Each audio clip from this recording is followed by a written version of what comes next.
Hello, and welcome to the Those Dweebs podcast, where we have a little bit of everything for everyone. Let's roll the d20 of fate and see what we are talking about today.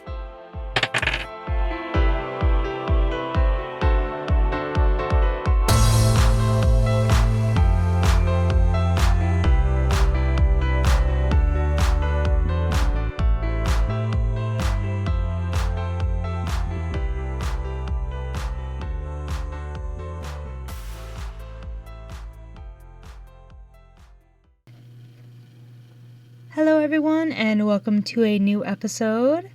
I hope everyone is doing well on this beautiful fall day. The weather is starting to change here in Michigan and cool down from all those heat waves that we've been having. So, spooky season is officially upon us, and I'm so relieved and excited. I do want to take a moment and thank everyone for the continued support of the podcast so far. Last time I checked, we were at 366 downloads. Honestly, it'd be kind of cool to see it get to 500 downloads by the end of the year or past that, but I'm just excited either way, and this is the 9th episode, so it blows my mind that I've already made almost 10 episodes so far. And if you ever have any suggestions on topics or anything like that, I would love to take them. Please leave a comment down below. So, without further ado, let's get into this.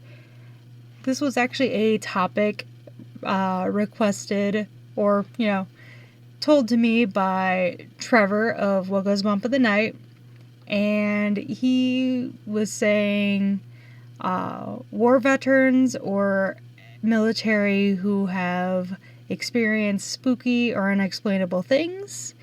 And so, after doing a bunch of research, I landed on this article from, I'm going to butcher this, Quora?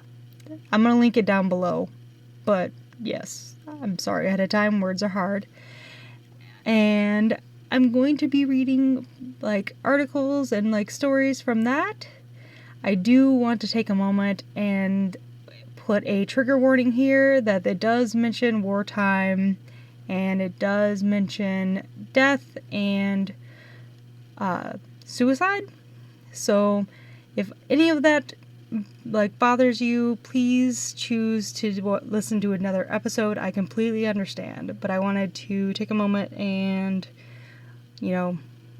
put that warning out there for anyone who might be affected by the things that they hear. All right, let's get into this. So the Quora article I'm going to be reading from is, does any warfighter or veteran have any paranormal stories from fighting in combat or even training in the jungle? And I'm not going to say full names on here because they do have full names, but I will be reading from some of them. I will say I've noticed that these get kind of lengthy, which is, pretty decent in some ways, and in other ways I'm like, oh, this is going to be a lot to read, and words are hard. I'm also going to apologize ahead of time that I don't know a lot of military terms, so please stick with me here. Alright, now get to the one I was looking for. Alright, this is going to be from Elizabeth. She was a former communications electronics technician of the United States Marine Corps from 2003 to 2007. Alright. And the thing says, it was related, it says, as a Marine, have you ever had a paranormal experience while serving? She says, where to begin? I'll tell my favorite story. In 2006, I was at the 31st MEU in Okinawa. They had just built a new headquarters building, and were going to be moving into it the next week. I was the duty clerk at the old building that night. The building was a long rectangle with the entrance midway down one of the long sides. Right in front of the entrance, there was a desk for the duty clerk facing the door and a couch to the left of the desk, right of the Marine sitting at the desk, and a hall going right and left, leading to the offices could lean back in their chair and see the whole length of the building. And there's a fence around the whole building with only one gate right in front of that is in sight of the duty clerk's desk. Yes, the layout is important. Anyway, the day goes by. I'm answering the phone, checking people in the building, normal stuff. I'm gonna try my best with all this, guys. 16:30 arrives and everyone starts heading home. Around 2200, the SNCO and duty driver went to get some sleep. Another hour or so passed and all was quiet. Around 2300-ish, I heard footsteps down the hall to my left. I leaned back and saw nothing, figuring it was the MEU Sergeant Major who has been living in his office due to a big fight with his wife, heading to the head. I just shrugged it off. Then I heard the footsteps to my right. I knew there was only 4 people in that building, 2 sleeping in the little rooms right by my desk, the Sergeant Major on the other end of the building, and myself. I kept hearing the steps, first on one side, then on the other. I started getting creeped out, so I stepped right outside the door to have a cigarette. During normal business hours, the smoke pit was behind the building, but since I had to be able to hear the phone, I had to stay right there. Right as I lit my cigarette, I see 2 figures come around the side of the building outside the fence.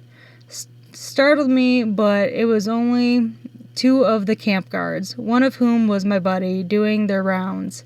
I told them about the footsteps, and they did a check of the other entrances to the building to make sure they were secured for me. Remember, I couldn't leave the desk area. And then hung out for a few minutes chatting. As they were leaving, the one I hadn't met before joked, "If you hear the footsteps again, ask the ghost to keep you company because maybe he's bored too." About 10 minutes after they left, I heard the footsteps again to my left. I called down the hall. If you're just going to walk around, come over here and hang out for a bit. I'm bored out of my mind." I kid you not, the footsteps passed behind me and went to the couch I mentioned before stopping, and an indent appeared on the couch cushion like someone had just sat down. Figuring I'd make the best of this weird situation, I said, "Well, thank you. And how are you this beautiful night?"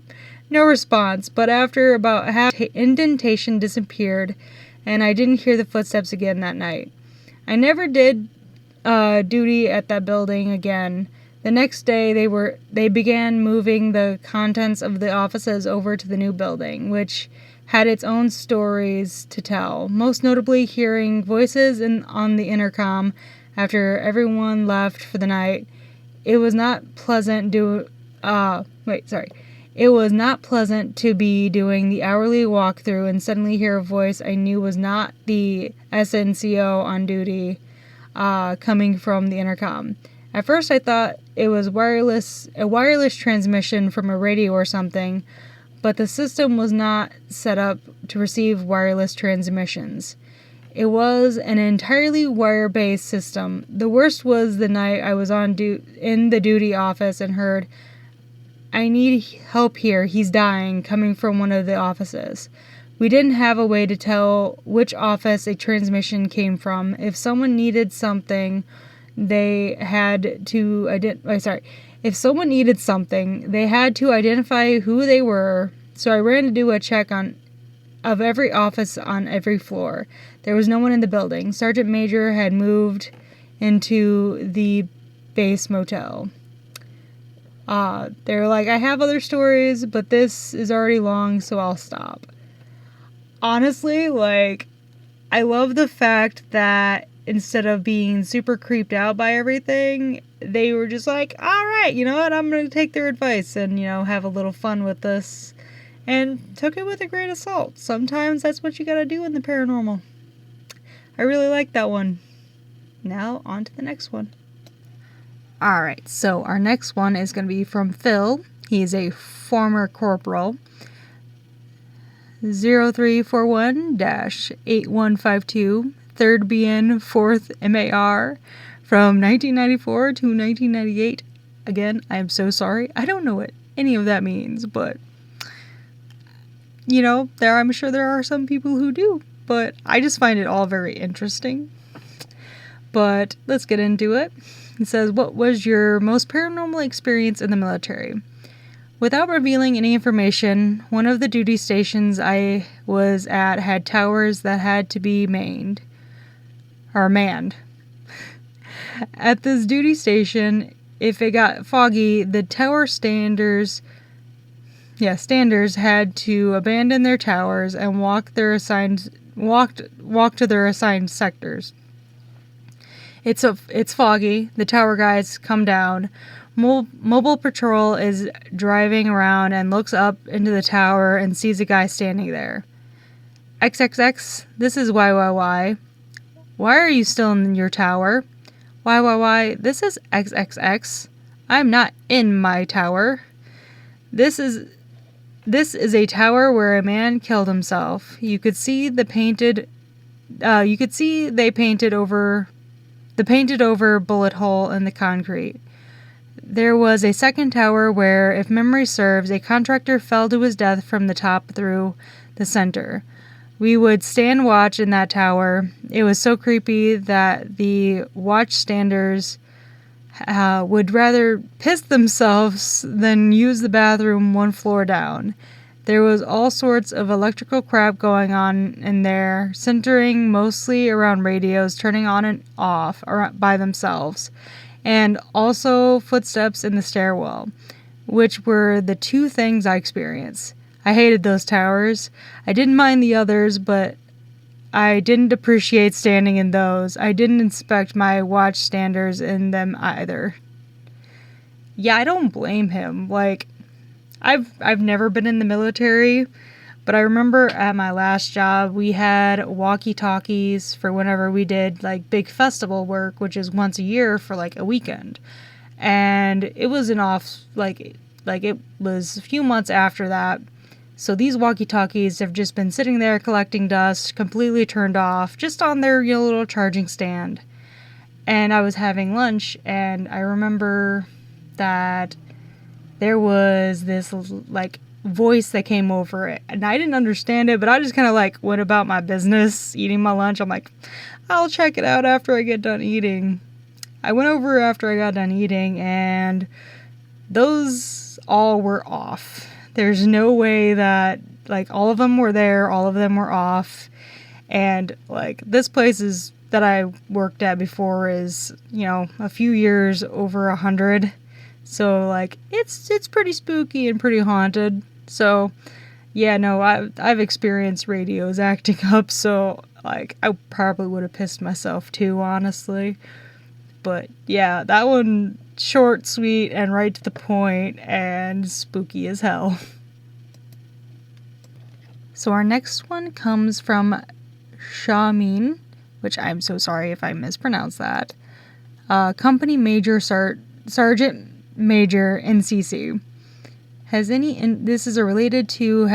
Indian Army personnel ever had a paranormal experience during service? This answer is based on the conversation that I had with a retired Jawan soldier. Again, I am so sorry if I mispronounce any of these words. I'm not trying to. Who has served 23 years in the Army and worked in places like Kashmir, Northeast, Sri Lanka, and Antarctica. Hence, I apologize if the dates and times are not very specific, but I can assure you the story to be authentic.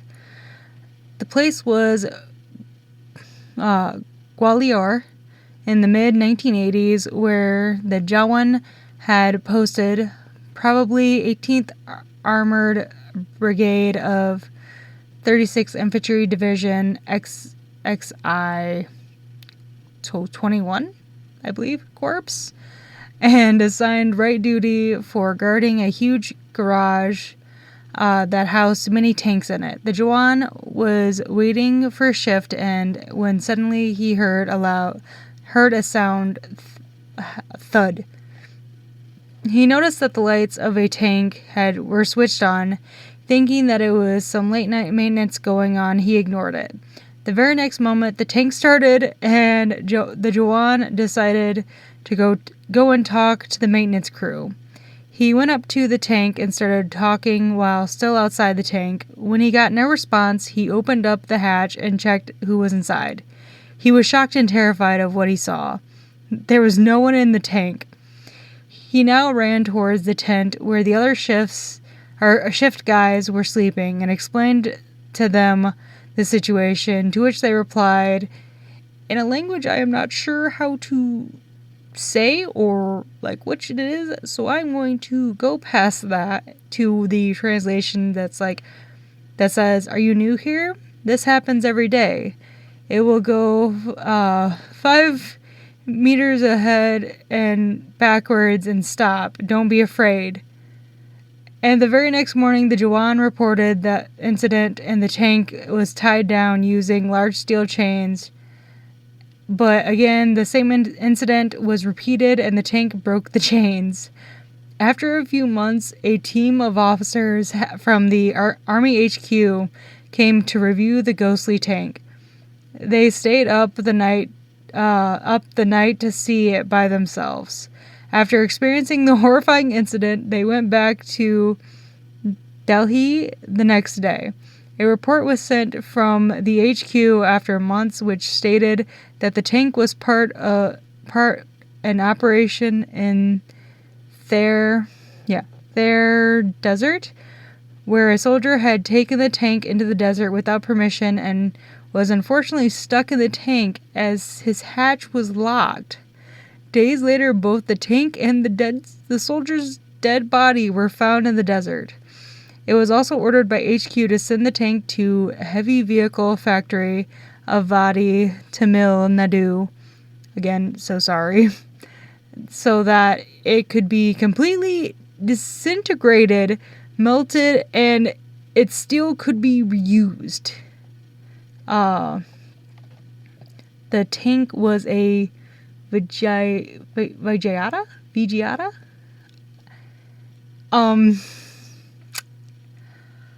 I'm just gonna say this. Of all the things that could be haunted and move on its own, a tank? Like, can you imagine the amount of, energy that spirit has to be able to move a tank? And the fact that it broke the chains and could still move it, I don't know how that person stayed, I would have noped out really quick. But also, I'm a scaredy cat, so that's a whole nother story here. I say as I also do paranormal investigation, but I'm sorry, a moving tank I think is where I draw the line. But that's just me. But, yeah. Alright, so this next one is from Daniel, who is a Marine and a writer. And it's related to, have you ever had a paranormal experience in a military context? I can read. Words are hard. During the field training portion of Marine Corps training, MTC, on the West Coast, we hiked from the main area to a place known as Range 314 to do all of our patrolling and combat marksmanship training. The area has been used for a very long time, and there were numerous paranormal stories emerging from the range. The first one was back in the early 2000s. There was allegedly a Marine who committed suicide by loading his rifle, walking into a porta potty on the range, then shot himself inside. The porta potty was simply wrapped up, then transported away instead of removing his body out of fear of it traumatizing the Marines still training out there. His ghost is reported by the fire watch to be walking near the site of where he committed suicide. In addition, fire watches have reported that there was a lone figure of a Marine with Vietnam War era gear walking on the target range itself. On the target range itself in the dead of night, when training is not in session. As far as everyone knows, the scout snipers and recon Marines did not train in the same area, who are known to use unconventional gear that looked older than what we typically used at the time. I'm sorry, guys. Words are hard. Back to my personal experience, one night I was scheduled to have fire watch with a friend between the hours of 2 a.m. to 3 a.m. We geared up for our 1 hour watch. One usually heads outside to stand post next to a steel container that served as the armory, while one was to stand guard in the little Quonset hut we were staying in. For some reason that night, I felt a weird intuition to not leave my friend alone next to the steel container. After about 15 minutes, I took it upon myself to walk to the steel container where I noticed my buddy looking terrified. Curious, I went up to him to see what the problem was. We then heard creaking sounds from what was supposedly a soundproof container. Both curious then terrified, wondering who could have made their way into the armory without us noticing. This container was padlocked and had no holes in there for animals to crawl in. My friend had a strong intuition when it came to paranormal matters, and this situation was starting to freak him out. The noises within the container stopped, only for the noises to begin outside near where we were standing. With the expectation of the two of us standing outside, everyone was fast asleep. Yet here we were, both alone in a mix of Quonset huts, hearing scratching sounds that were originating somewhere in the night. This was compounded by some wind like kicking and kicking sounds that was creeping closer to us, with rocks that were being discreetly thrown at us by something somewhere that we could not see. This was in no way a prank by our combat instructors.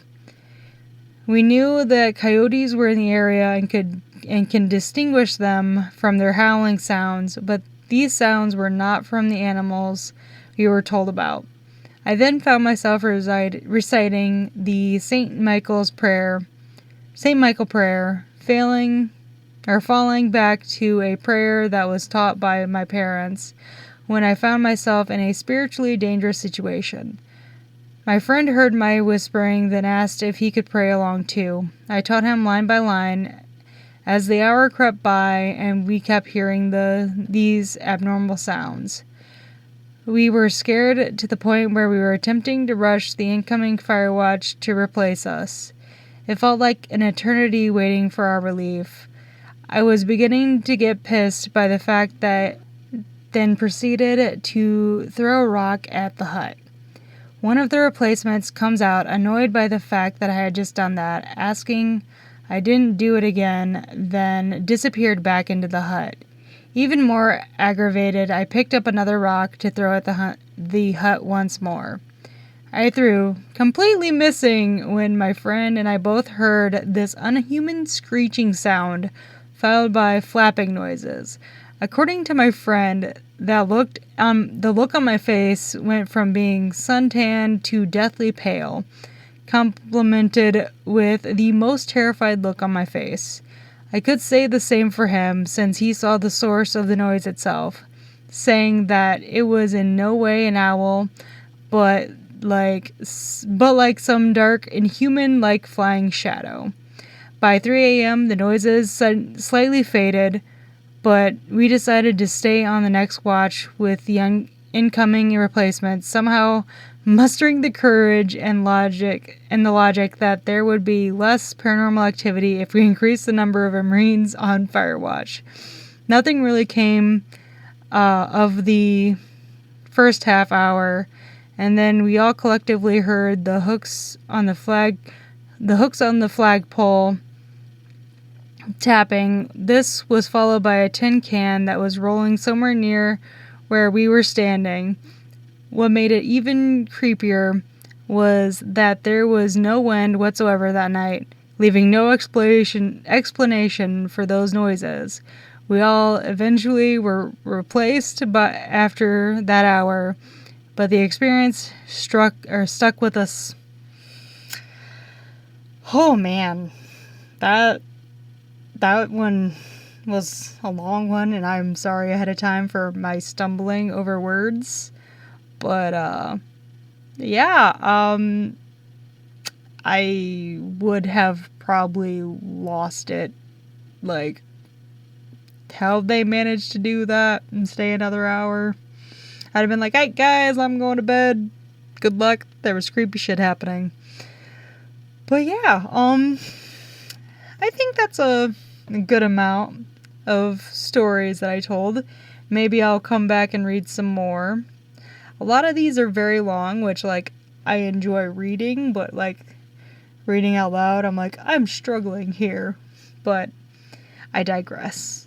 It was actually really interesting, and I'm really glad Trevor actually gave me that to read, because we're getting into spooky season, so we need spooky topics. So yeah, I hope you all enjoyed that too, and made it through my stumbling reading. I'm doing good, guys. It's great. But that is going to be it for this episode.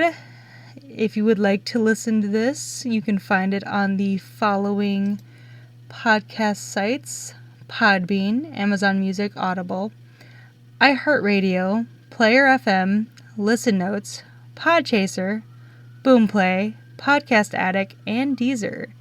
We are slowly working on getting it on all streaming platforms. Please have patience with us. You can also listen to it on YouTube as well, like on our Those Dweebs YouTube channel. So definitely check in the description below for those links as well. And I'll see you guys in the next podcast episode.